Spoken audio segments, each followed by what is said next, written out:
Hello, everyone. We are live with the NAP live cast here with Alex Goldovsky. Do I say your last name correct? That's right, Goldovsky. Goldovsky, great. With Protitle. I'm very excited about today's presentation because, as you know, I'm a stickler for due diligence, and this man is going to break down the current owner reports, which is one of the crutches of my due diligence that I do before I buy a note. So I'm anxious to jump into that. Before we do, of course, I want to let you guys know what we're doing. I see we have a lot of new people here, so hello from San Diego. And from what I understand, everyone's going through a heat wave, so hopefully you guys, your temperatures have dropped there. It's about 6:30 out here. And so for those of you in the East Coast, I hope you're not sweltering at night, too. I spoke to a friend. They said it was like 91 degrees the other evening. So I want to get to sharing some information about what we have next. So give me 1 second. Let's get to share. All right. So this is the Note Assistance Program once again, and this is where you can reach us at 855-541-6683, or you can email us at invest@noteassistanceprogram.com. We have a lovely assistant there named Deidre who will be there to help you answer your phone and get you to the department that you're looking for. We always stress how important it is to do some networking. So one of the things I want to take a moment to let you guys know is that where we're going to be over the next couple months, right? So we're always traveling in this industry because expanding your network is extremely important and really tied to your success. So we are going to be up at Robert Hall & Associates on August 9th, putting on a presentation that's entitled Explode Your Retirement with Mortgage Notes. We're going to have Belinda Savage and I are going to be speaking on that one. We always have a great crowd there, and we'll have some of Robert Hall professionals there as well. So for those of you who have tax questions, it'll be a good time to kind of double dip on your education. I think it's this Wednesday, the next one there with Belinda Savage on the 27th. We're going to be with her firm, IRA Services Trust Company, out of Encinitas Ranch Golf Course. So that's a very lovely golf course here on the beach in Southern California in Encinitas. If you guys are local, we encourage you to come. It's not too late to join. I believe the tee fees are just $65, and all the funds will be going to the Wounded Warriors, home of Vista. So Vista is also located in Southern California. So I know I have a lot of you guys that are not in California, so we do attend some events outside. But if you're local, come on out and stop by and get to meet everybody. The next thing we're going to be doing is we're going to be with Think Realty out of San Francisco on August 11th. Now this is going to be a huge event that's going to expand to global proportions, if you will.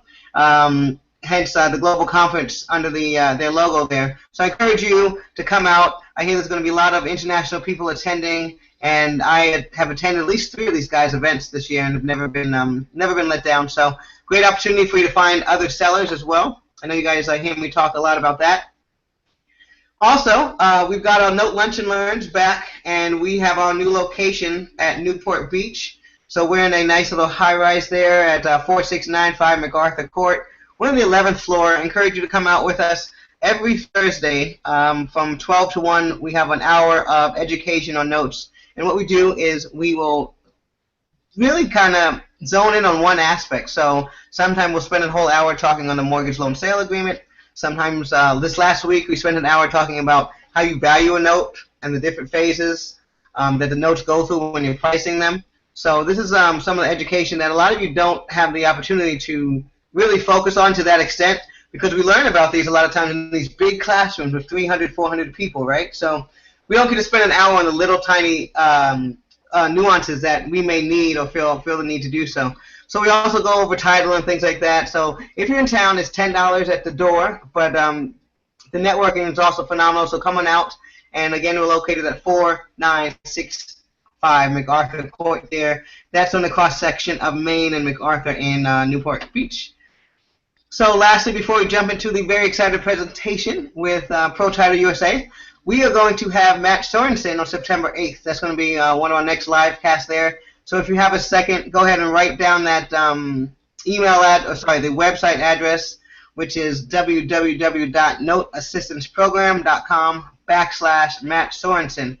Matt is not only a good friend of mine, works with Mr. Kohler, but also a highly revered and just very well respected professional within the note world. So I really suggest that you tune into that. I know I'm going to be asking him a lot of questions about structuring. You know how much attorneys cost and charge hourly, so tune in and let's try to pick his brain collectively for free. All right, let's get into this. Lastly, once again, this is the Note Assistance Program. We are bringing to you Protitle USA. We'd like to mention that we have assets, very competitively priced, quick collateral delivery, vetted sellers, and high-quality assets. You can find us at www.noteassistanceprogram.com. This presentation, like all of the others, will be archived on our YouTube channel, so feel free to go ahead and subscribe to that so you can log in and maybe rewind or catch this if you have not been able to catch the other ones live. You can go there as well. I am extremely excited to introduce you guys to Alex, and part of that excitement is because I've worked with him for a few years now and have not got a chance to actually meet him. He usually works with a gentleman named Thomas Watson at our firm. Great guy as well, but the two of them have been able to have all the fun, and so for me to be able to put a name, a face with the name, and spend some time with him on the, we spent a few minutes before the cast, was really special to me because as you guys will know, as you start to grow your business, having communication and contacts, direct contacts with people of this stature really help you out. And so a little bit about this guy. Very interesting, not the average bear. He's from the Ukraine. It's been here since '91. I started this company in 2007, and so I really want him to spend a few minutes, if you guys don't mind, telling us about his story, because a lot of you guys think you guys have struggles, and we all do, right? We all have struggles to get to where we want to with our aspirations. So it's always good to see how did he get to where he was. Just like the Note Assistance Program, we started a few years ago, and we're taking off like wildfire, and it sounds like his company did the same. So take some nuggets from what he's got to say all across the board, how he got to where he is, and also, what he does now to keep himself in the game, and also know that he's also an investor, so he's not just talking from a executive level. He has been in our seats, and he still is in our seats. So, Alex, tell us a little more about how you got started, Protitle. I know we've got a lot of questions and a lot of viewers here, so I'm going to keep quiet and let you take the stage. Sounds good. Thank you. Well, it's a pretty interesting story. I haven't heard quite the same story from other people. I was the investor in real estate properties, and I was buying university housings, I was buying apartment buildings, and in 2006, when we bought a large apartment building, we means me and my wife, we had an unfortunate incident to encounter some drug dealers and drug users. I had the gun pointed at my head, and it was just a terrible experience. And from that point on, I said, no more hammer and nails, no more touching the real estate physically, but being on the service of the real estate. That's where I wanted to be. Now, what I knew is I knew how to invest, and what I also knew is the company I was using for the title research really was slow and letting me down on many of my investments. So what I said to myself is, listen, I think I can do better, and not from the perspective of the service provider, but what would I love to see as an investor? So I built the company up, or I started to build the company up from the ground up, learned everything myself, trained everybody who works for me now to combine the automation with a title knowledge. And that's how the company was born, Protitle USA. I think it's a matter of luck and meeting the right people. So I think I met about 5 right key people that got me started. I met the guy who knows HTML websites. I met the guy, or I had a friend who knew how to teach me Google AdWords and SEO and promotions. And I met another guy who helped me from the legal perspective. So it's all stars aligning in 2007 to push me to start a new business. So that's how it all got started. That's exciting. And just real quickly, it sounds again that he uses network, right? So just as far as the nuggets and things I like to emphasize a lot, you've got to get out there and network with people. He doesn't meet these people by staying in his house, I can imagine. He looks like a pretty active guy. So he got out there, met people, made some connections, and then put the plan together. Exactly. I mean, you have to know people. You cannot know everything. You cannot do everything by yourself. You have to leverage people's knowledge. You have to figure out what you're missing and where to find that missing piece. So from the business perspective, I put everything together, and I was lucky enough to have education. Now, nobody was doing things for me, but I had enough people to educate me on how to do things. So it's all started in 2007. Now, a year from when I got started, and it was very tough. I mean, people noticed me from the competition perspective. They were using some of the unfair techniques to get me out of business. It was tough. It was fight all along. But one call changed everything in 2008. One call. It's a matter of luck and timing, right? For every business, luck and timing. One call I picked up, and the voice on the other line said just one sentence that said, "Okay, you know, I'm really serious about this business. I am dedicating myself, my time, my energy, and I'm really spending myself, the funds, towards Protitle USA." The call was from FDIC. The FDIC was a very small organization in 2008. They were growing like crazy because they had to take over banks in the enormous speed.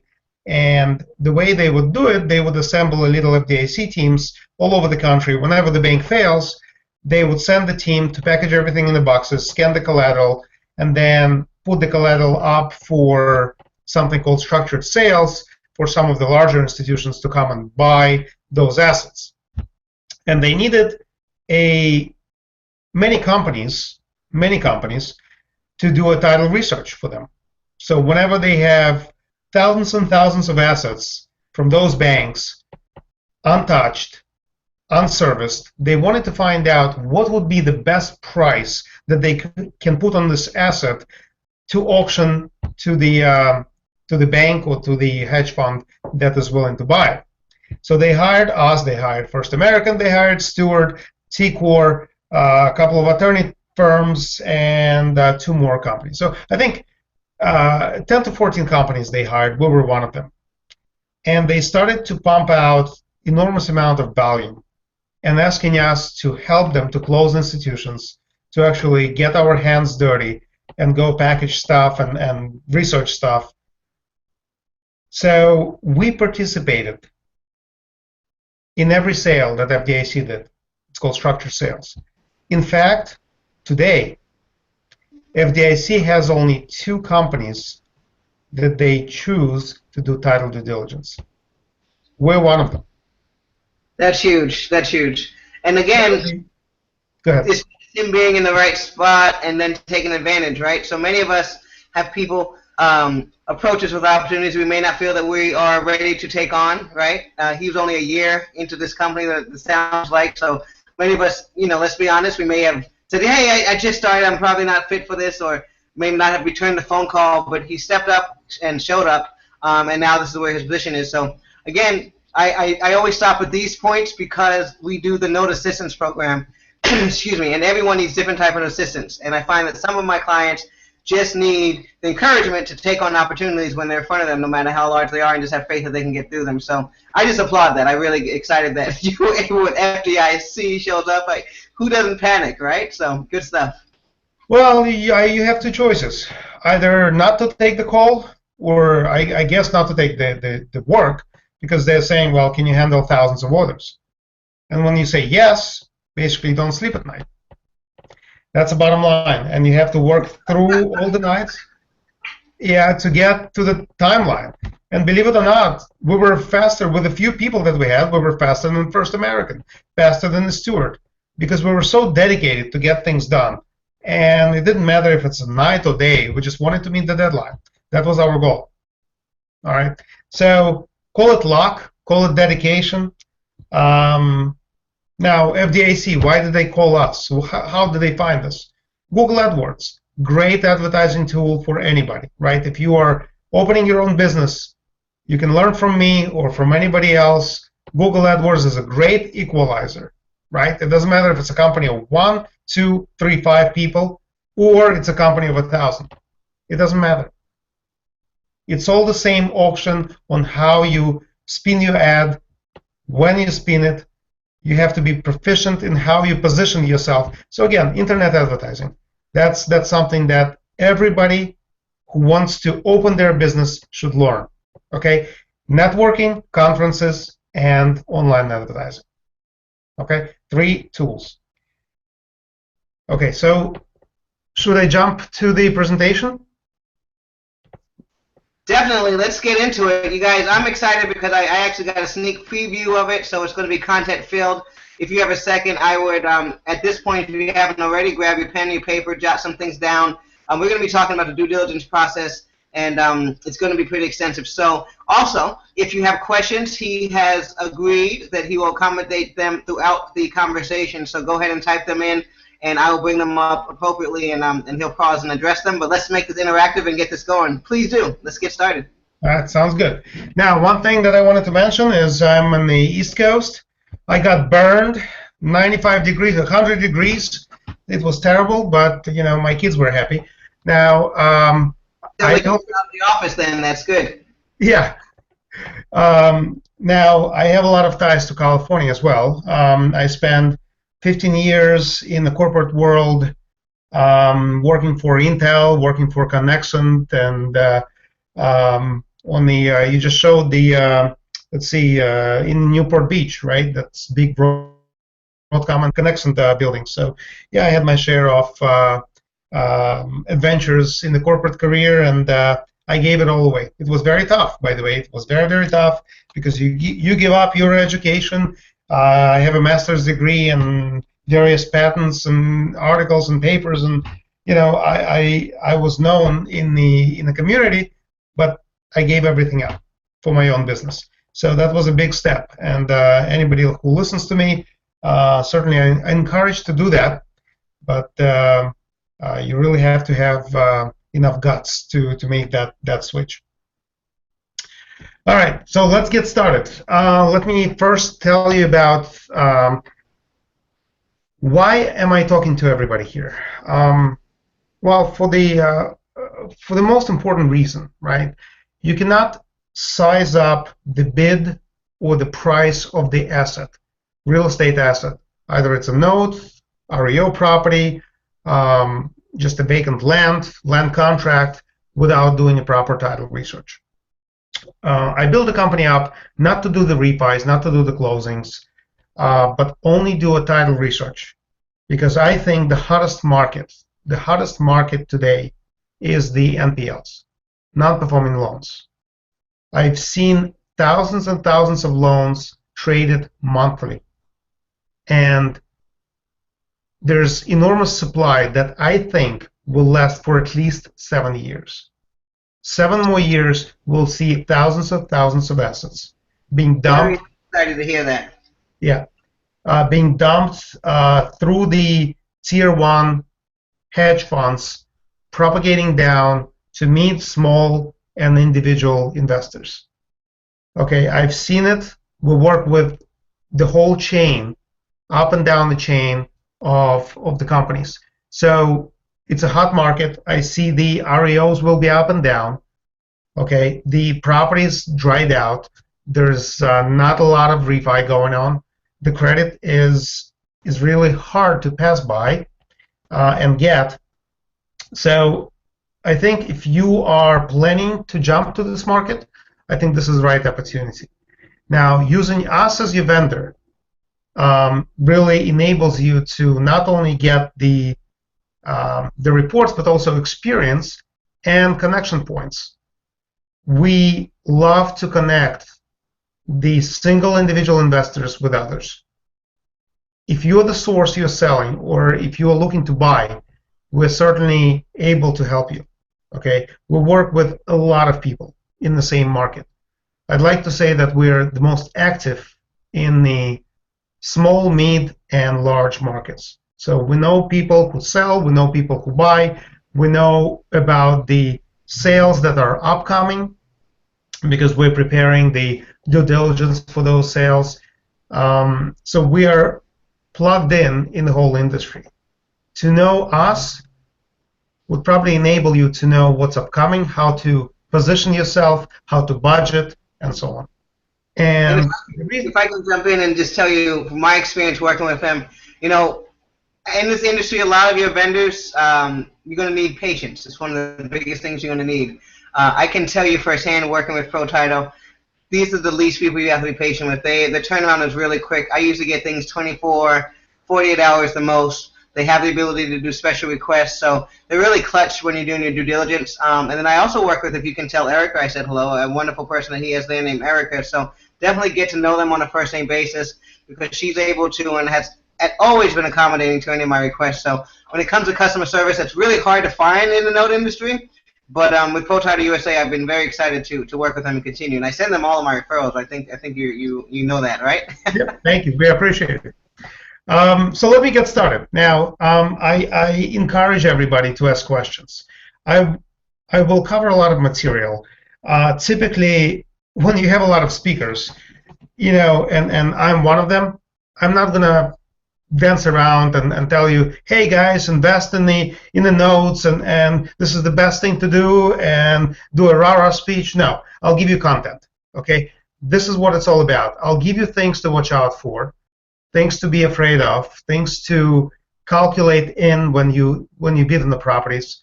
So I'll be giving you a lot of material. If you have any questions after the presentation, don't hesitate to email me. I'm giving out my email address, my phone number. If you buy the first note, if you get the first title, you don't understand it, my door is open. Okay, so anybody can knock, ask questions, and I'll be happy to answer them for you. All right, so let's get started. Let's see.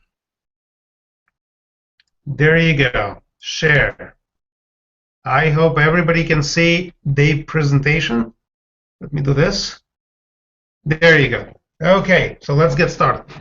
Yep, we can see it on our end, definitely. All right, very good.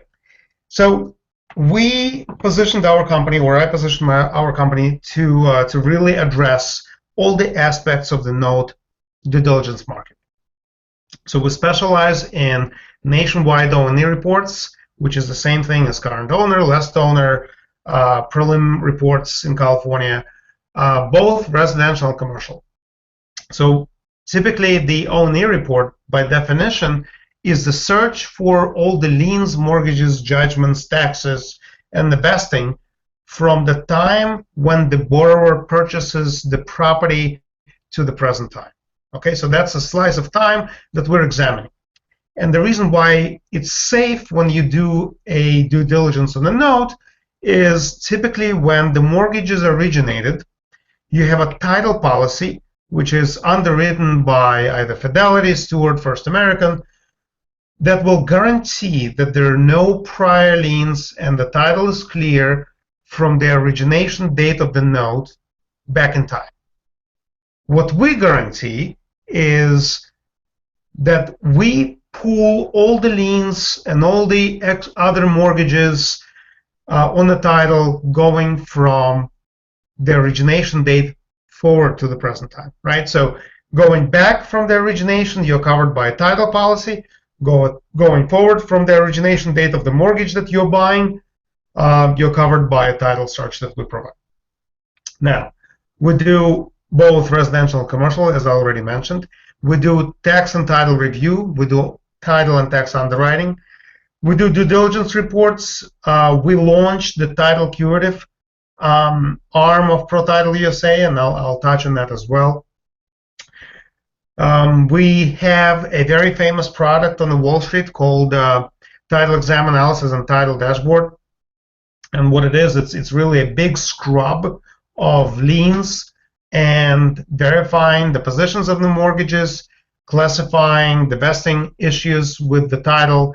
And let me just tell you, I'll spend a lot of time on the vesting issues, because this is the #1 topic that note investors want to hear. What to do when you don't see a borrower, which you expect to be an owner, not owning the property, right? When somebody else with a different name owns the property, what happened?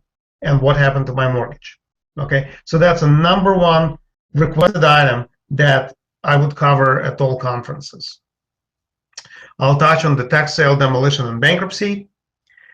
We do mortgage and assignment searches for a lot of our servicer clients. We do second position secured versus unsecured lien searches, which I will touch on. Again, you are able to invest in the first position notes, in the second junior position notes, where you don't control your fortune, but at the same time, the price is so small per loan that you're able to buy thousands at the same time. And we have a product that costs only $1, called the dollar search, per asset, to run on a big tape of second position notes to give you a quick report on which ones are unsecured. Okay, so let me just repeat it again. If you give us, let's say, 500 notes, second position notes, at the price of $1 per search, we're able to give you a report which ones are unsecured. Okay, so in other words, the second position note buyer, when they go into the bid, they use this research to properly position their bid when they bid on the multiple loans at the same time. And certainly we'll launch something called the Secure API. We can talk to any system, or any system can talk to us, and seamlessly interface to Protitle system and place orders without going through our site or the email, and they can certainly do it through their API. Now, real quick, so I already mentioned about our focus. The reason why you need to know us and be our friends is we know people. We know a lot of people. We are entrenched in not just buyers and sellers, servicers, folks that prepare documents, folks that are helping us to help our clients to run the deed in lieu of foreclosure, short sale modification workflows. We can assist with the document preparation and recording. We can assist with title insurance and closing. This is an important item, right? If you're buying a note in a foreclosure, you foreclose on the property, and you want to flip it to a new buyer once you foreclosed, we can certainly help in closing. So in other words, you don't have to waste your money on the additional title report. You can leverage the one that you did during the acquisition of the note, and just upgrade that to a full search or title insurance search. So you save probably $100, $120 per asset. We are CFPB compliant. As I mentioned, we have tons of experience in all the hard auctions, Freddie, Fannie, FDIC private asset sales.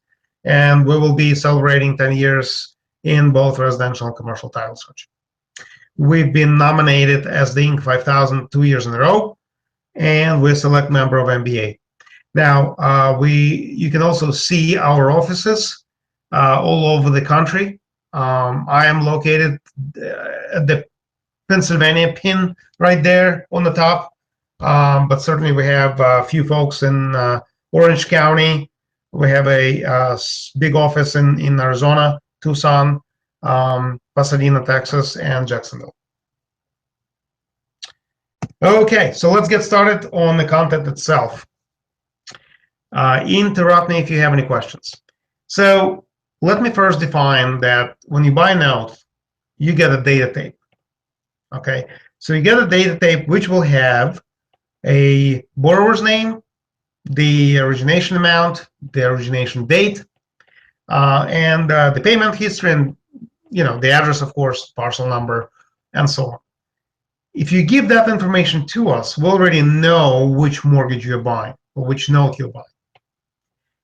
And we analyze on every asset not only what's outstanding against this property, but also we keep in mind what you're buying, and we put the proper position of the note you're buying on our report. So if we see that there is a prior lien, which is unreleased, prior mortgage, we put the note that you're buying in the second position while you're thinking you're buying the first.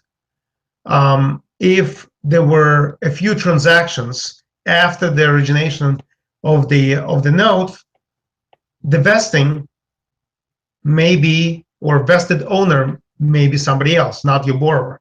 So it's extremely important to understand what happened, what event caused the change of ownership.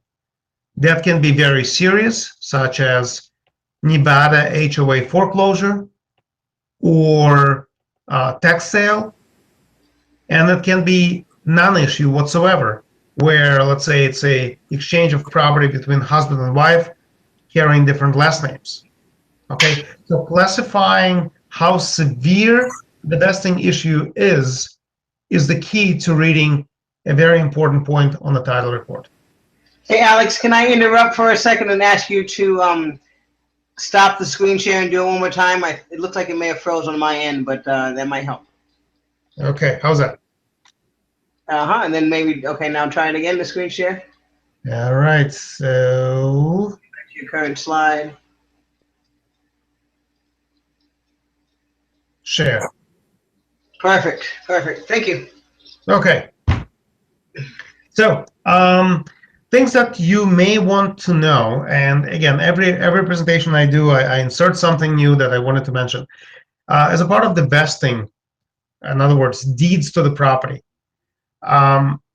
it's very important to know what you're buying, right? So if you're buying a note for the home located in affordable housing community or 55 plus community, I hate to disappoint you that you will have horrendous time modifying or foreclosing the property, because you have to follow the state law of notifying the right jurisdictions to give you authorization for every little step that you can make.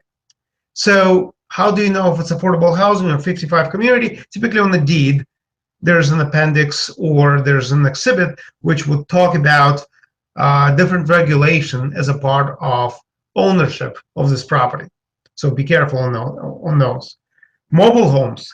So it's very important to understand that the mobile homes, well, first of all, definition of mobile home. What's a mobile home?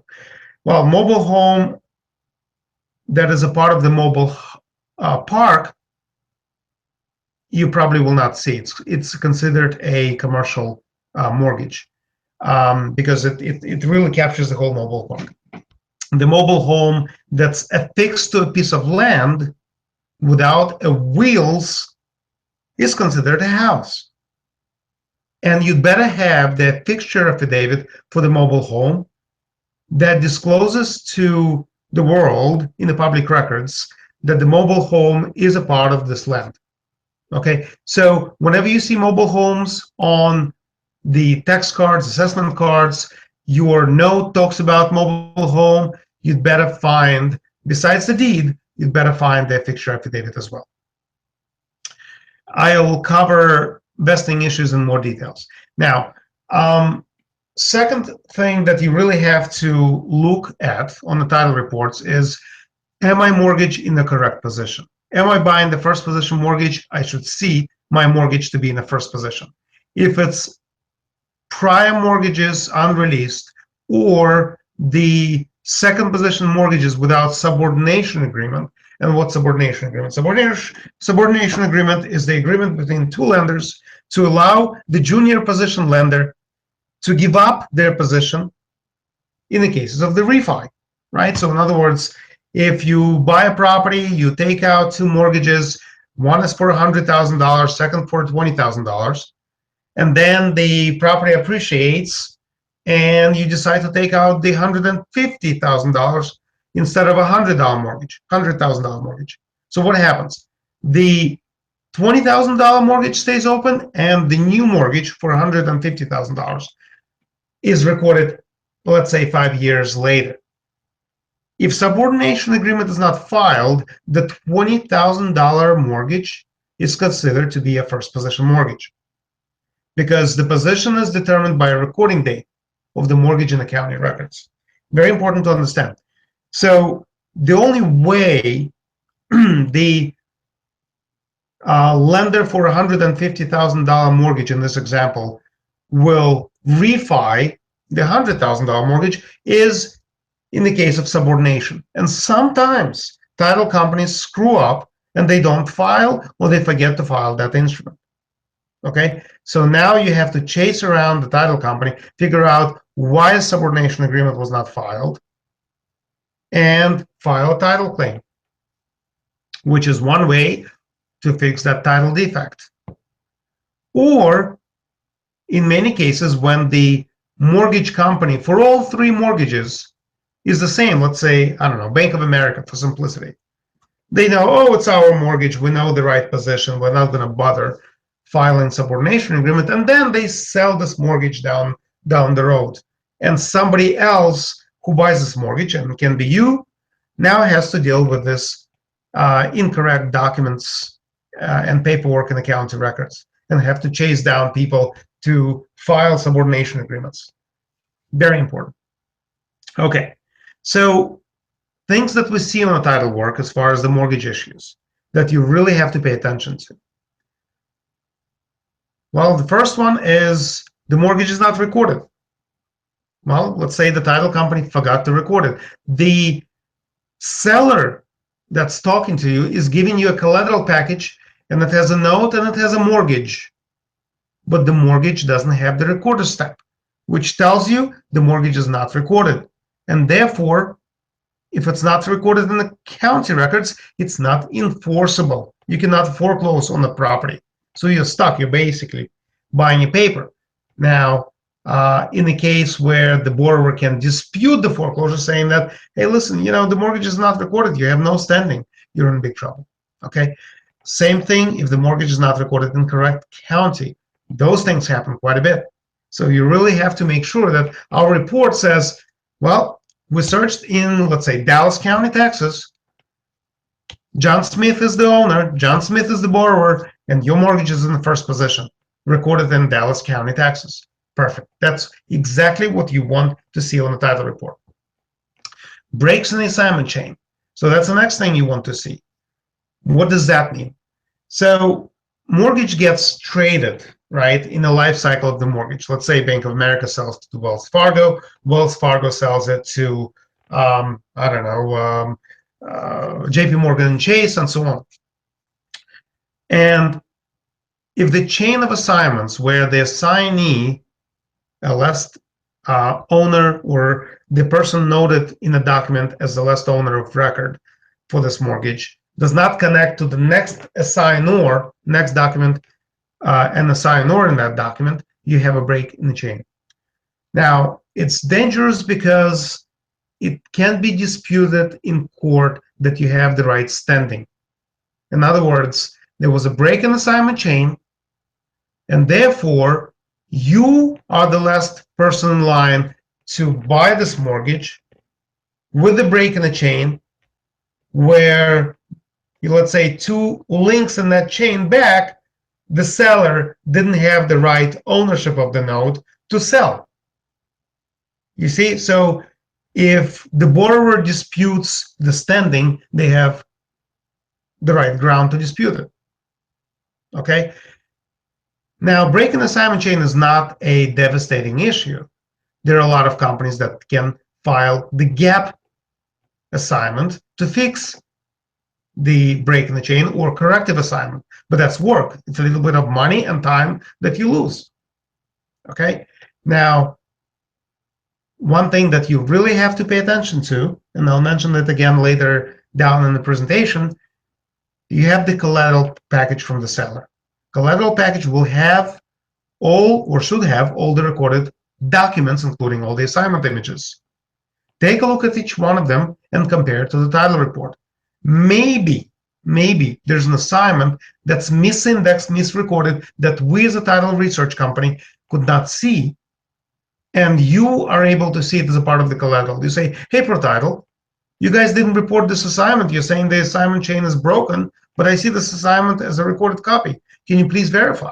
We'll be happy to, and we will tell you it was misindexing, or it's recorded against a lender's name, like Bank of America, Wells Fargo, with 10,000 entries in a given county, and of course, we will not be able to pull it unless it's recorded against the property and the borrower. So pay attention to the assignment chain. Next common issue, wrong or inconsistent legal. Verify that the legal description which is consistent across all your assignments, all your foreclosure documents, the deed of trust. In some cases, we've seen that the wrong legal was used. In fact, one case in California was dismissed from the foreclosure court. Why? Because of one letter. In the legal description, the paralegal, okay, in the notice of default, typed N versus S, north versus south, foreclosing in the property 2 miles away from the subject property. Oh my goodness. Yeah, one letter in the legal description. Case was dismissed. Okay, so make sure that the legal is consistent. Now, you probably don't have to verify word for word, but at least spot check that the legal across all the documents is the same. Already talked about no subordination agreement filed, changes in legal description or incomplete legal. So make sure that when you look at the documents, right, documents is your proof that this is what happened in a timeline of possession of the property or the timeline of origination of the mortgage to the present time. You really want to make sure that if any of those documents that we report to you as open have language such as see attached legal and there's no legal page, that's a problem. Those documents have to be fixed, and you have to file the corrective documents to fix the missing legal documents or the documents which are having a different legal than the legal you're thinking about and the legal in your mortgage document. Let's see. Some of your mortgages may be subject to HOA foreclosure or tax foreclosures. Now, you really have to know or ask Protitle about the states that are two different types. One, the states that allow you to redeem the tax deed after tax foreclosure. Okay, example, after the tax deed recorded in Louisiana, you have 3 years to redeem it, which means the mortgage is not wiped off. Okay, so if you design your portfolio financial modeling, you have to put that logic in it. And then you have to know states with non-redeemable tax deeds. In other words, once the tax deed is recorded, your mortgage is as good as gone, unsecured asset. So that's the tax deeds. HOA deeds. So the only state that currently everybody's staying away and afraid of is Nevada. In Nevada, HOA, when it forecloses, it wipes off the mortgage. There are 22 other super lien states, Florida, New York, and so on. You have to know them, where the laws may not be in your favor, where HOA will foreclose, okay, and you have to deal with that situation by negotiating with HOA, filing the rescission of HOA deed to make sure that you recover your possession of the mortgage. And when I say 22 super lien states, it means HOA lien can be higher position than the mortgage. It's a senior lien to the mortgage. As soon as you see an HOA foreclosure on the title report, it's a red flag for you to check, is this state a super lien state? If the answer is yes, I'd better start calling the HOA if I have the right to do so, to see if they can negotiate and settle on the HOA payoff to perfect my mortgage first position. And certainly bankruptcy considerations. We have a few clients that love bankruptcy, So whenever they have a borrower in bankruptcy, it gives them a better way to negotiate with the borrower when borrower at the bankruptcy table to design a modification of the mortgage that the borrower can live with. So in many cases, bankruptcy is very, very beneficial. It strips off all the unsecured liens or junior liens or credit card judgments. It may even strike or wipe off the junior mortgage, and it brings the borrower to negotiating table and make sure that the borrower pays for some time, which now becomes a performing note for you. So I've seen a lot of people jumping on bankruptcy because they love handling things within bankruptcy court. Yes, it's an extra expense on the attorney, but what comes out is the performing note. Okay, let's move on. Certainly, one would need to pay attention on the origination title defects. We hear about TRID, TILA, RESPA, disclosure. This three things that I mentioned here are the very common things that can happen and will cause you a lot of issues in foreclosing on the property. One is if you have a husband and wife as a part of the deed of trust, as a borrowers on the deed of trust, they'd better both of them sign the document. If one of them signs and one of them is not, okay, that will have a huge issue during the foreclosure, because you're only enforcing the mortgage on 50% of the property if this is husband and wife. Second, power of attorney. Again, if husband is signing for himself and the wife at the same time, you'd better have a power of attorney filed in the public records. Otherwise, your husband has, or this husband doesn't have any right to sign for the wife without a power of attorney. Okay, make sure that if you see any signatures, John Smith with a power of attorney signing for Jane Smith, you'd better have a power of attorney as a document filed in the county records. And then certainly no notary stamps or signatures, right? So all the documents such as assignments, such as deeds of trust, need to have a notary and a signature to validate that the transaction happened. Okay, very important to pay attention to those things. So let's move on. Everybody's asking when they start, which liens do I care about? Which liens would survive the foreclosure? Which liens would supersede my mortgage? So here's a short list that everybody should really know. And if you don't know, learn and start building on them. It's not the whole list. It's the, I'd say, top 90% of issues that can hurt you as the investor. So let's go through the list together. Delinquent taxes, always #1 priority lien, no matter what. Okay, if you have delinquent taxes, they have to be paid. Otherwise, you're running a risk of having a tax deed filed and your mortgage gets stripped off.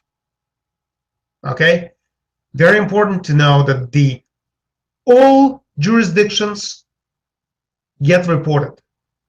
Example, in New York, you'd better see a title report from us or anybody else tell you the taxes in the county, in the school, and third jurisdiction could be the borough, the village, or what have you.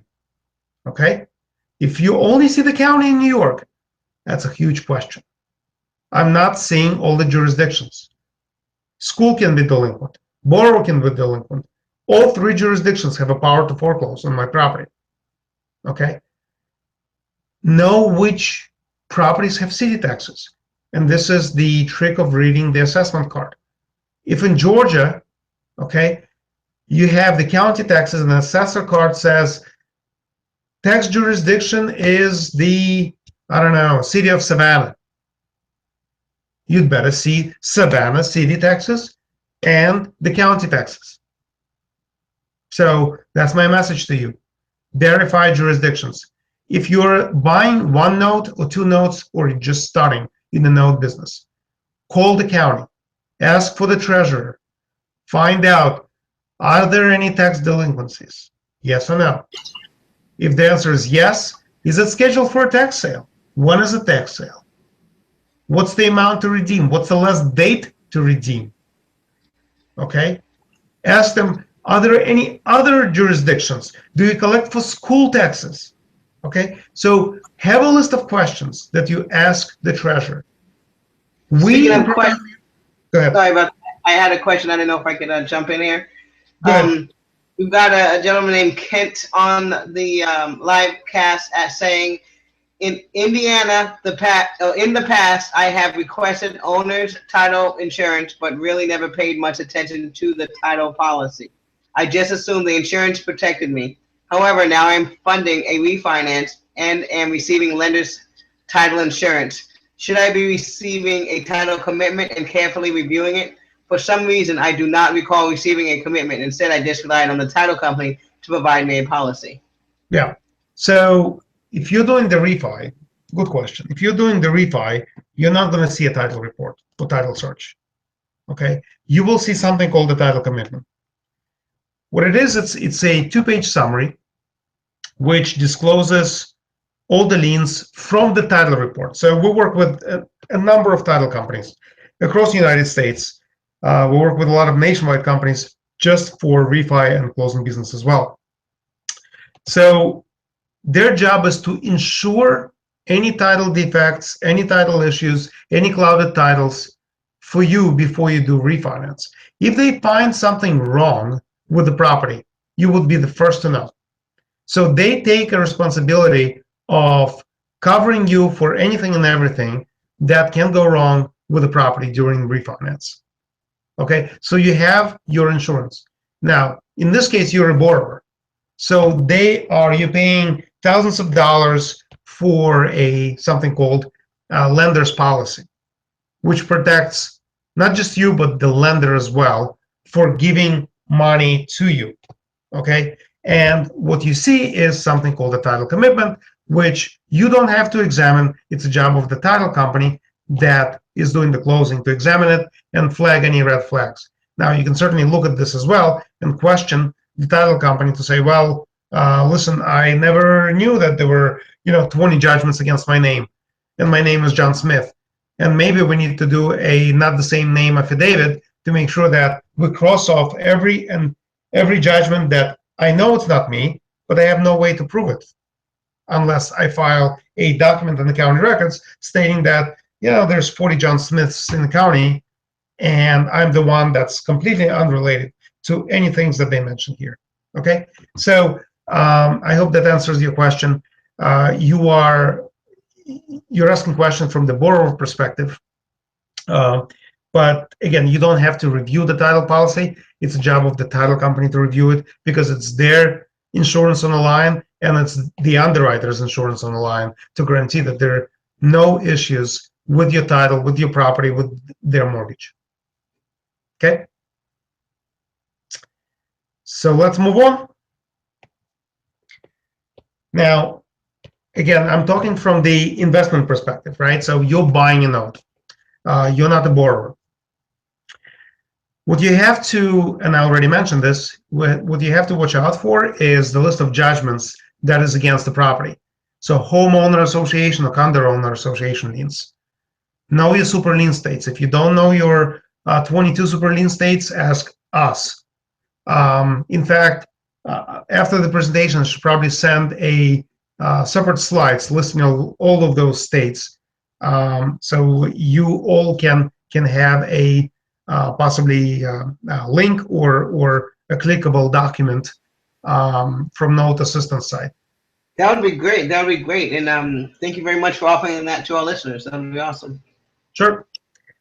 Let's see. Let's talk about IRS liens. Are we afraid of IRS liens? Well, depends, right? Depends on what we're planning to do with the note and or the property.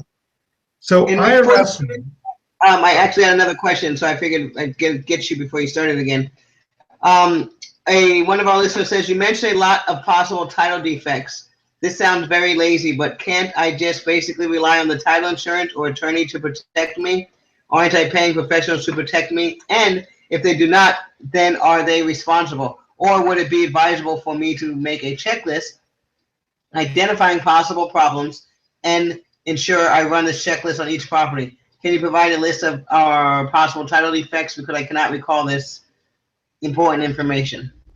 Okay. All right. I think, That was a lot. yeah. Good news. Good news. There are plenty of vendors that you can put in your ecosystem to represent you to do various tasks. Now, you cannot be lazy in this business unless you are buying, well, I'd say, I don't know if you consider second position mortgages as lazier than the first position mortgages, but first position mortgage investment is a dynamic business. Okay, you really have to stay on top of all the notes and know exactly your exit strategies and what to do with them. Okay, now, can you rely on some sort of insurance or some vendor to do something? Yes, but you have to coordinate them. So in other words, let's say you found a seller, you want to buy a note, you hire Protitle to do a title report.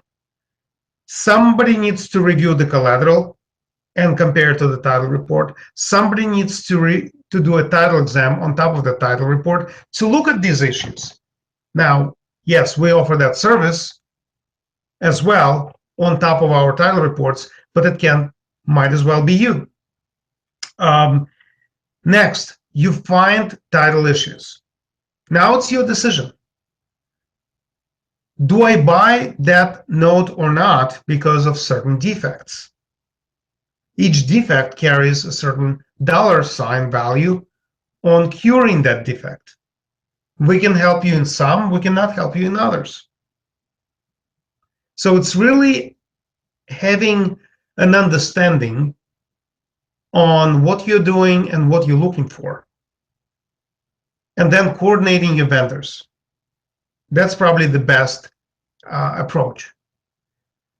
Now, when you're starting this business or you're learning about this business, it always makes sense to get your feet wet, right? So get in it, try everything, learn everything, understand how things work, understand what you have to do to foreclose the property. Now, you may have one foreclosure firm representing you buying notes in all the states, and that being your ecosystem vendor, or having a vendor management system with the with the foreclosure attorney's license in each state. Okay, you have to select your servicer. Where do you keep the note? In your safe? Well, it's not a good investment then, because your, I don't know, safe may burn down, or the note can, I don't know, something flooded or what have you. So servicer and custodian. Custodian keeps your note. Servicer is a job and a function for somebody to contact the borrower and sends all the delinquencies, keep track of everything. So will you be servicing your own notes, or are you hiring somebody else? So there's a lot of decisions to be made when you're in this business. So from our perspective, we deliver the information to you and we accurately represent it and we insure it. What to do with that information is something you have to decide. Okay? To do a due diligence on a note means that you get the evaluation done, you get the collateral package in, you examine everything in the collateral package, you examine the payment history of the borrower, you look at what steps the servicer made to contact the borrower, you compare the title report to the collateral and see what am I missing here, okay? Are there any known issues that I'm teaching about today, and how can I address it? Let me call Protitle, and maybe Protitle can advise me on who do I contact to fix this issue or that issue. Very, very dynamic. I would not recommend somebody being lazy and in this business, at least in the beginning.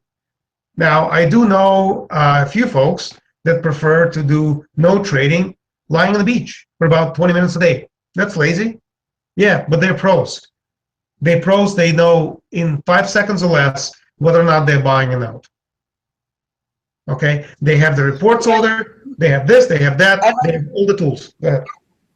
I just wanted to jump in as well because, again, I work with a lot of novice note investors, and that's one of their most frustrating points in note investing when you're new is how soon and whether you have those instincts. So you will find the more notes you shift through, the longer you're in the game, the easier it's going to be for you to determine things. I know a lot of people look at me and sometimes say, well, how can you kind of give an eyeball to, what strategy is going to be the best and, what type of renovation fees you may have for a particular property. It's just through experience, and it's one of those things that you can't really teach. You just have to go through. So, again, one of the things that he's talking about is the learned experience that you get from actually doing. So, just wanted to bring that up.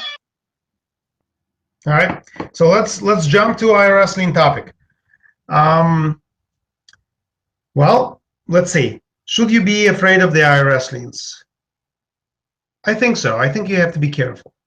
The way IRS liens work, and estate liens work the same way, is they float around in the county records against the borrower and attach to all the property. Well, they float again. Let's see. And if the borrower has many properties, they have a potential to attach to all properties the borrower would own.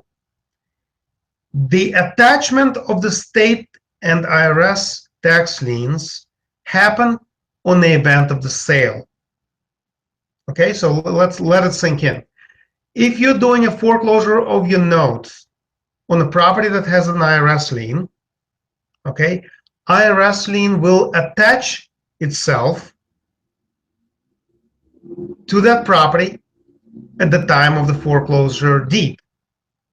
And IRS will have 120-day redemption rule in 1 year in Alabama to go after you and say, hello, Mr. Investor, did you know that there was an IRS lien?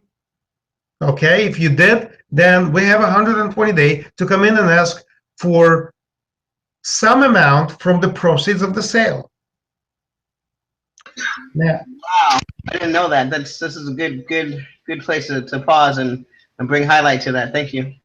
Sure. So it's two things that you have to watch out for IRS and state tax liens.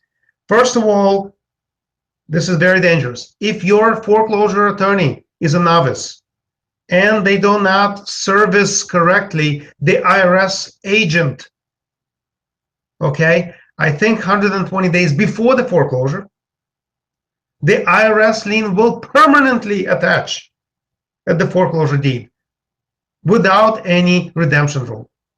So hopefully you choose the correct attorney and they know how to service IRS for the IRS liens. You notify them before the foreclosure, and this way IRS lien will know, all right, so now I will monitor this property and maybe I'll come back and ask for some money to pay off my lien. And how many days was that again? You said 190 days they have to service it, or what? I think 120. 120 days before the foreclosure. Okay. Now, have I seen IRS coming back asking for money? No. So from that perspective, a lot of the investors are happily ignoring IRS liens unless they're huge. Okay? So my point is you have to be careful about it. At any point, they can come back and ask for some money from the proceeds. And after 120 days redemption rule, they become an unsecured junior possession lien. Okay? So that's the way IRS and state tax liens work. In some states, by the way, IRS liens expire, well, federal law states that IRS lien expires in 10 years unless it's renewed and it's good for another 10 years. State tax liens in different states act different way. Say in the state of Maryland, they never expire. In a state unless released. In the state of Indiana, I believe it's 10 years. In the state of New Jersey, it's 20 years.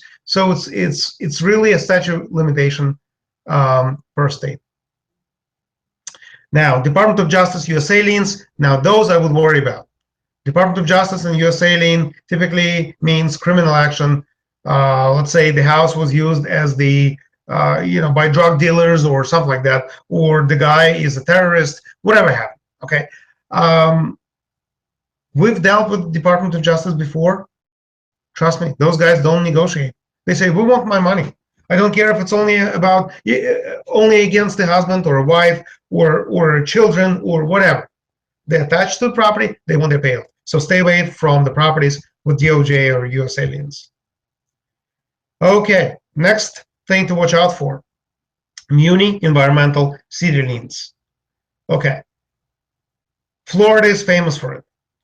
If you did something, let's say there's some sort of a code violation by a city of Miami for having trash bags thrown all over the place next to the property. City of Miami will put a lien which will accumulate per day, let's say $100 or $150, let's say, okay, until cleaned up or until the inspection passes. And if you see that lien in 2009, and we're in 2016 now, you now owe $40,000, $50,000, and that lien is a superior to your mortgage. Now, luckily, you can negotiate that lien down, but this is something to watch out for. Any city liens, environmental, hazard, unsafe living condition are very, very dangerous and can really hurt you. Let's talk about, and I just mentioned, code violation, demolition liens. Now, what's interesting is demolition liens, demolition itself is not kept in the county. Typically, it's kept in the township records, which you have to call. We have a service that calls and checks for demolition lists. All right. The trick is, if you see a lot of code violations in the title report, your trigger is to call the township and say, can I talk to the code department or code enforcement department? All right. Is my property scheduled for demolition? If the answer is yes, well, your question is it recoverable? Can you fix something? Can you send the contractor? All right. So be careful of code violations and environmental liens, and have a trigger to call the township itself to figure out if it's a part of the demolition list. Let's talk about water, sewer, utility, gas, common charges, and so on. Everybody's asking the same question: does the water and sewer lien attach? And I always say, guess what? It's not a federal law. It's not a state law. It's county municipality law. Example, I live right outside of Philadelphia in the Bucks County. In Philadelphia County, the water, sewer, and gas is serviced by the city. And their lien always attach to the property. And it doesn't matter if it's from prior owner. In Bucks County, where I am at, the service is done by a third party, and their lien does not attach from the prior owner. So it doesn't matter if the prior owner never paid water, sewer, utilities for $10,000. I don't care, because the account will get reopened, and the utility company will go through the civil court to recover their money against the prior owner. So do you think it's state by state where the water and gas attached to the house? Is that what I'm hearing? County by county. County by county, even more down, drill down smaller. Okay, thank you. Yeah. Example, in Illinois, typically the water and sewer doesn't attach, except for Cook County. In fact, they will not allow you to record a deed until you get a water sewer payoff letter through the recorder to show that there's zero balance. And that's Cook County. Yeah, I've had some issues, some run-ins with them as well. Yep. Okay. Yeah. So it's really county by county, jurisdiction by jurisdiction. Mechanics liens.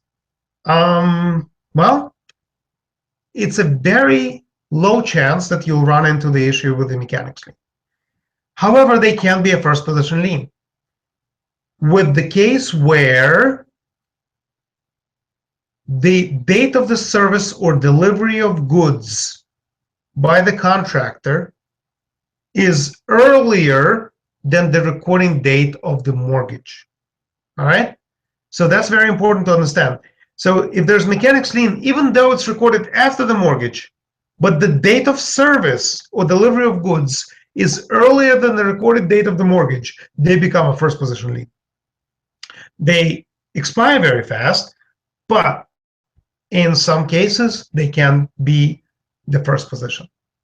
Okay? Typically, if you are buying notes from 2000 to 2008, you don't have to worry about mechanics liens because they would expire or they would foreclose on the property. So pay attention on when your note is originated to know whether mechanics lien will affect your note. And certainly, when you have any and all judgments that were never included in the foreclosure proceedings, they would always attach to the property. Okay? Example, and this is the true story. Our searcher did not report in the foreclosure proceedings, did not report a slip and fall injury judgment. Had nothing to do with the property.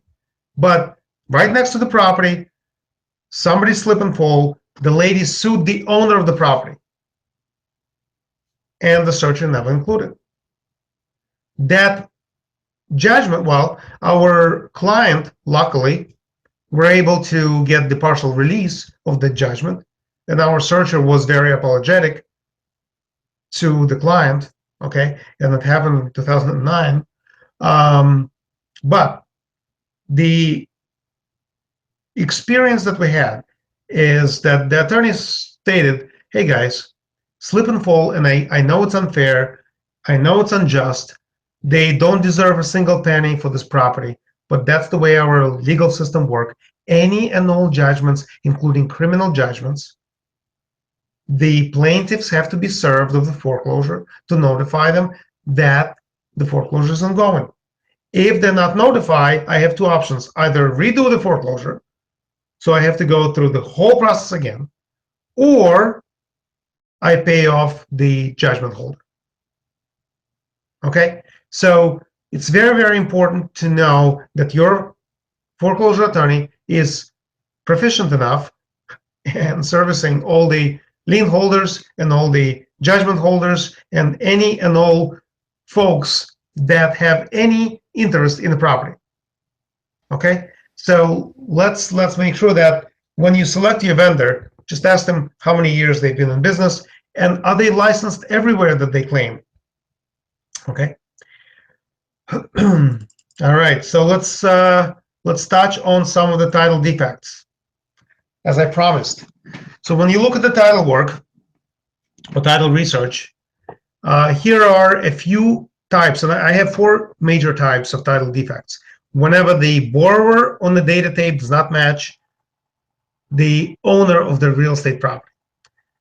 So let's go through it fast and interrupt me if you have questions. When you buy a note, you have to buy a note. You don't buy real estate REO property, right?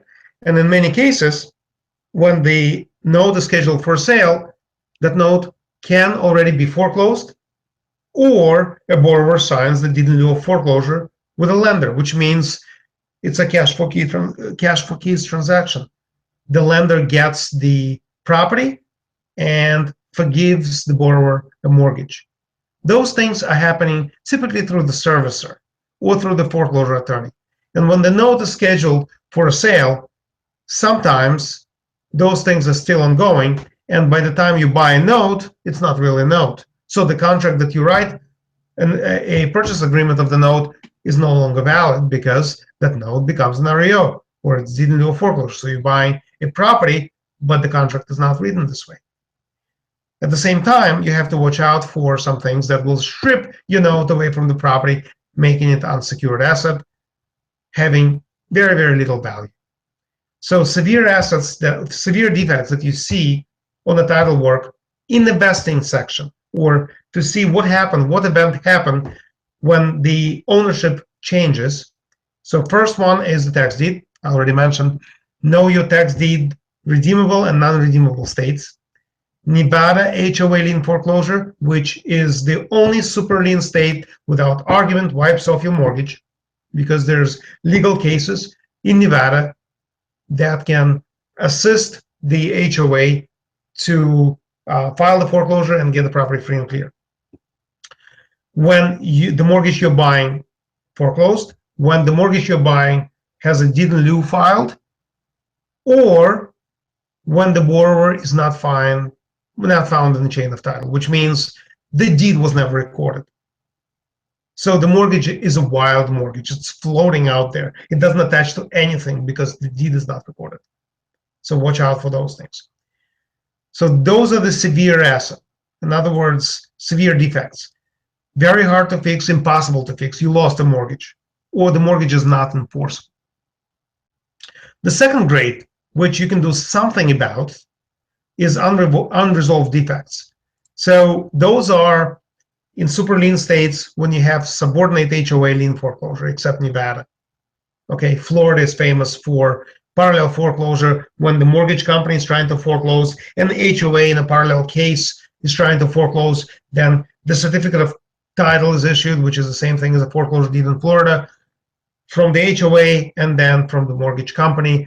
Now the chain of title is clouded, not clear who the owner is. Somebody needs to do a rescission of certificate of title, which means cancellation of the certificate of title. Typically, it's done by the HOA to cancel out their deed, but now it's negotiation skills, it's clearing the title, it's resolving the HOA foreclosure. So there's a lot of legwork that has to be done. Now, the mortgage is not lost, but there's a lot of things you need to do, and certainly talking about being lazy, this is something you really have to stay on top of. All right, so foreclosure subject to first position mortgage. All right, so typically HOA foreclosures don't wipe off the mortgage, except for Nevada. The mortgage will still attach, but you have to resolve the HOA foreclosure. You have to file or negotiate and then do a rescission of the HOA deed and pay off the HOA for all the legal fees. Next is subordinate mortgage foreclosure. So in many cases, when the first position mortgage is traded and traded and traded, nobody knows where it is, and I am the investor of the second position mortgage. And I'm sitting here owning the second position. I'm saying, well, you know, it's not paying, the borrower's not paying to the first position, he's not paying to the second position. Let me just foreclose on the property, put a renter, kick the borrower out, put the renter in, stretch time and fight the first position foreclosure if they ever wake up and say, hey, you know, you cannot really foreclose out of position. But those strategies work and they're implemented in the marketplace today, just to force the first position note holder to wake up and start negotiating.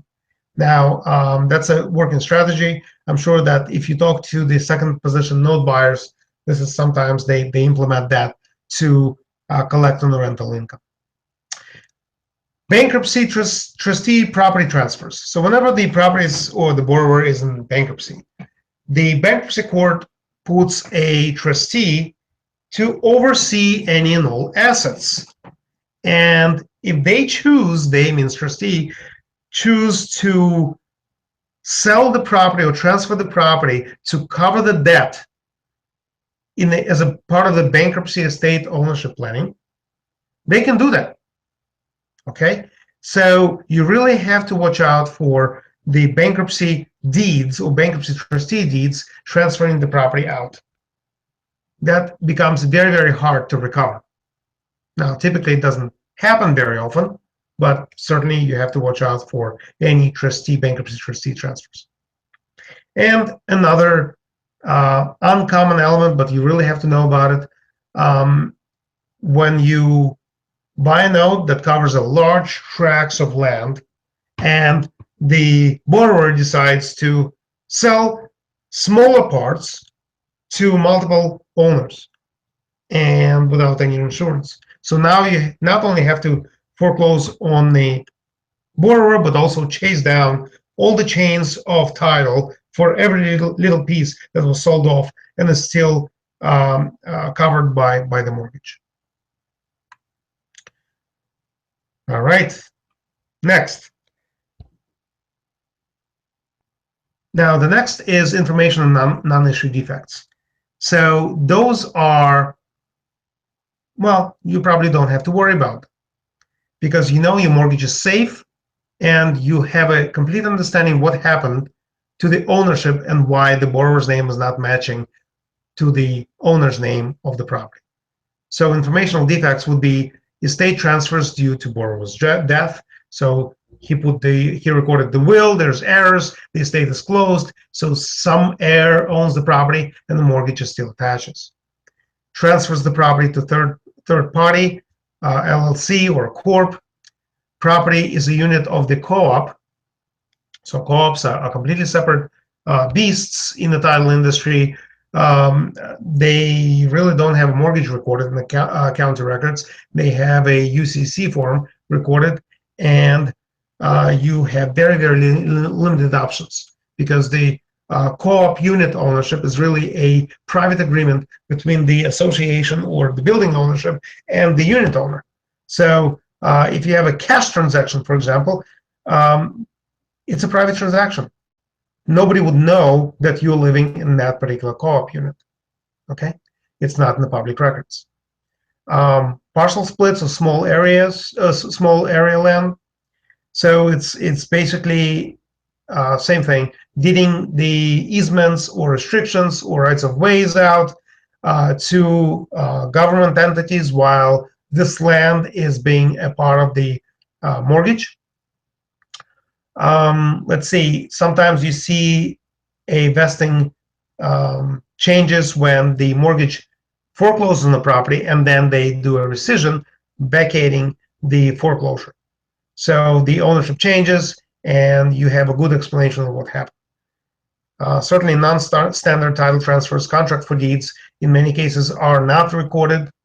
And the owner of the property which has a contract for deed is the lender or the owner of the property. And the person living in the property is a renter who is paying off the contract for deed.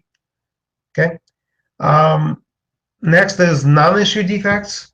So those are interfamily transfers with different last names, transfers into the land trusts, the name changes, or additional owner survivors, and so on.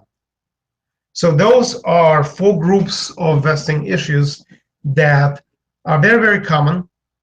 And based on the title work, you can assign one group or the other to the event that changed the ownership from the borrower to a new owner. Make sense? Okay. Makes a lot of sense. Yep. Few other slides I will flash in front of you. If you're the person who is buying the first note, you're learning about the business, certainly that can be on the more advanced topic, but let me still flash in front of you. So talking about being lazy, we can help with the title curative, right? So we launched the title curative department where we do a lien negotiation. We help in IRS releases and negotiating, mechanics liens, SBA loan releases, judgment releases, title claims, letter of indemnity, title policy procurement. So we can help, okay? Certainly we're not just the O&E provider, but we do a lot of legwork. Now, I love flowchart. This is the flowchart I put together for tier 1 buyer. The guys that are buying in thousands from Fannie, Freddie, and HUD. So this chart really tells you on all the things that we do, okay?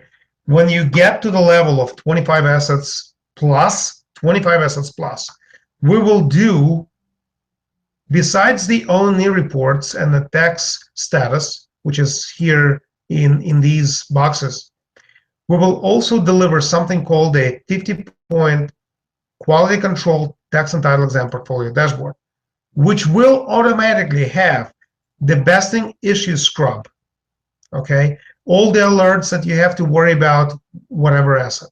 We will do the lien scrub and partitioning. In other words, we will tell you which liens you will need to worry about, which liens are covered by your title policy in the collateral, and which liens would supersede your mortgage.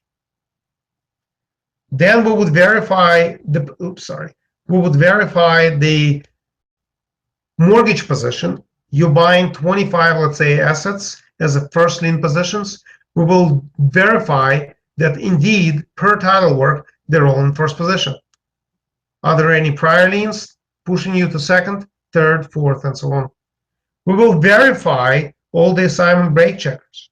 So in other words, for each asset, subject mortgage on each asset, we will check if there are any breaks in the assignment chain and report to the same. And we will deliver everything in the CSV or over API formatted data. We do also additional services. We do code violation demolition searches. We do water sewer payoff, bankruptcy scrubs, tax sale redemption. Now, many clients use us for everything that you see in red. And then the clients or us can do the 3 boxes below. Tax and title review, portfolio risk analysis, asset pushback. In other words, if you see that the Nevada HOA foreclosed, you want to push it back to the seller. I'm not buying the asset. It's already lost. Give me another one, equivalent value. Revenue and exit strategy. So our modeling plugs into clients' revenue and exit strategy modeling. Budgetary planning, which means how much money do I need to choke up next year? Well, we'll tell you by noting what is the annual tax amount that they paid this year, and you can use that number to plan for next year taxes, because you're the one, if you buy the note, you're the one paying the taxes. And certainly, for the number one reason our dashboard is used for, seller negotiation. We give you the totals of all the liens, and it's up to you to negotiate the price down. Okay? So I have a question. This dashboard you're talking about, is this the new one that was anticipated? I remember I spoke to Thomas a couple months ago, and he said you guys are going to have a new tracking platform or something that the users can use to help us track our loans. Is that what this is, or is that something different? That's a little bit different. So this dashboard existed for, well, let's say 2.5 years now. It's catching fire on the Wall Street. Everybody who uses this, they love it. They didn't see it on the market before.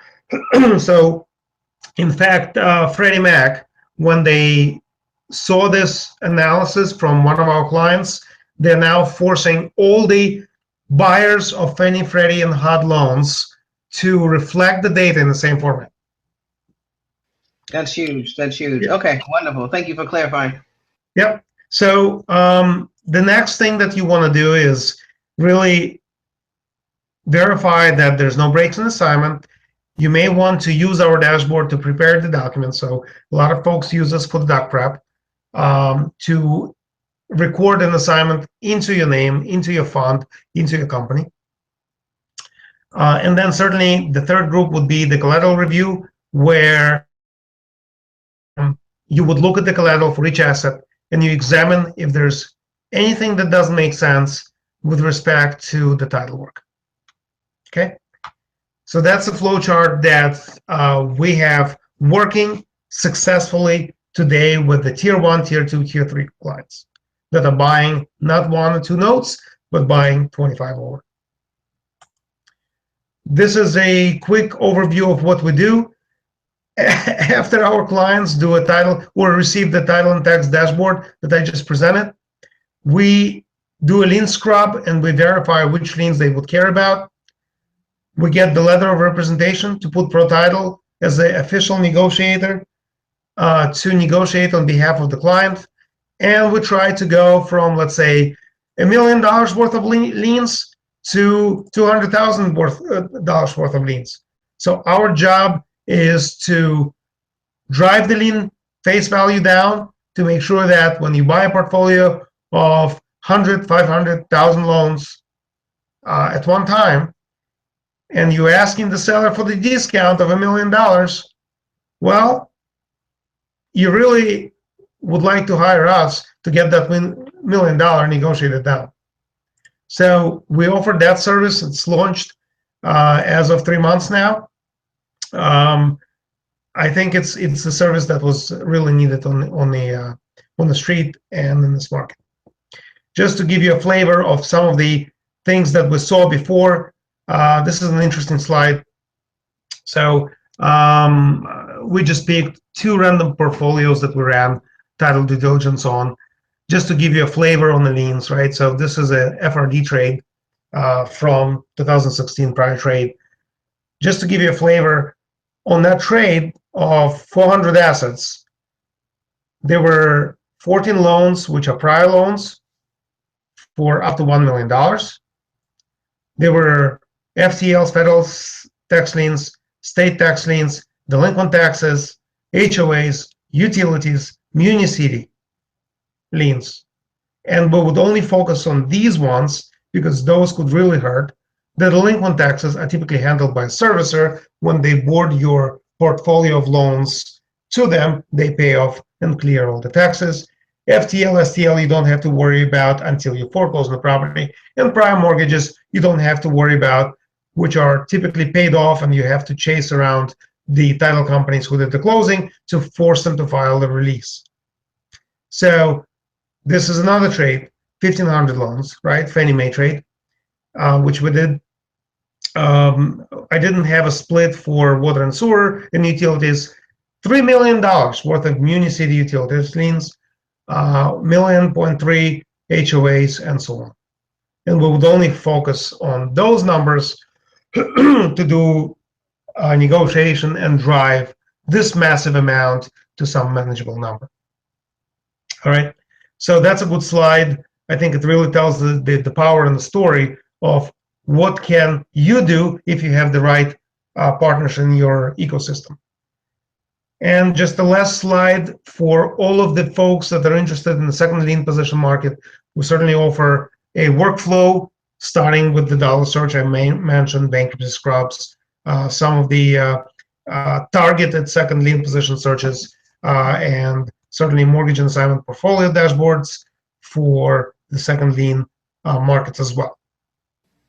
Thank you so much for that. That's also something that a lot of our investors start to dabble in. I do have, looks like 2 other questions before we wrap this up, and looks like I'm also interested in some of the answers to this. So one of the attendees wants to know about any guarantees. Do you have any guarantees with your reports?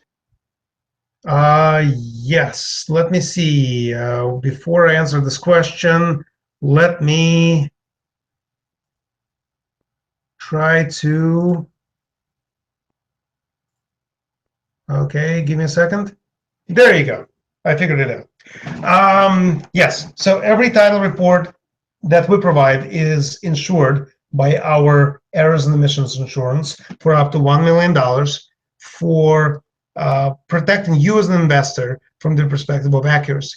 It's not the same as the title insurance, which costs you thousands of dollars to guarantee against any title defects. Our job is to provide the information. Your job is to make a decision. Okay, so in the case of the title insurance, somebody else is making the decision for you. Just like a fella from Indiana asked the question, well, I was doing a refi, there was a title insurance, that's why you're paying thousands of dollars, because somebody else is reviewing your title. Now, what's important to know is we ensure our accuracy, which means we're licensed, we have a professional searcher going to the county offices, they're doing the research, and they're conveying the information to you. You're not protected against misindexing, which means, let's say the property is owned by John Smith, and by mistake, the recorder put the IRS lien against Jane Smith. we would never pick it up. We would never find it, even though it's against John Smith. The recorder just misindexed the lien. Okay, you're not protected against. Oh, one important thing to know about title services or title searches. When I say we do a search from the last transaction to the present time, it's not really present time. It's the last document that we see in the public records, which can be 2 weeks away, okay, from today's date. So we only insure our work from the time of the purchase of the deed to the something called effective date in the county or index date. Sometimes it's a day apart from today's date. Sometimes it's 2 weeks, 3 weeks, a month. So if something happens from the effective date in the county and the present time, we're not liable for it. So that's a risk that one would be taking. Okay, so our insurance is covering our work, our accuracy, and guarantees that the data that we provide is covered. Make sense? Yes, yes, yes. Thank you very much.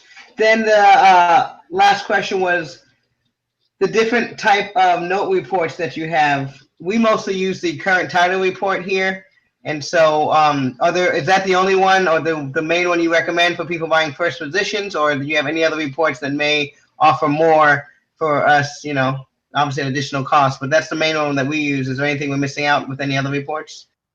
So for the first position notes, the O&E report or current owner search is the report of choice because it goes from the last deed forward in time.